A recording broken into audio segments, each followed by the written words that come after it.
Uspeh je ogroman, čeka nas težak posao.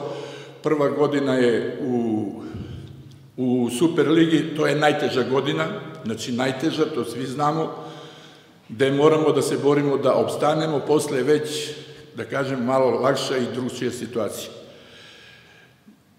Momci su izvanredni, tu je gro momaka iz Vranje, neki će i da ostanu, možda i nađemo devojke od ova koji su tu, pa da se i ožene i da ostanu, oni su mladi momci, i da ovde bude. I kažem, na kraju posebno bi se zahvalio i gradonačelniku koji je stao iza ovog projekta, i ovi momci su izvanredni, na čelu sa trenerom Sašom, koga smo na 2 meseca pre završetka doveli, koji je to sve doveo u red.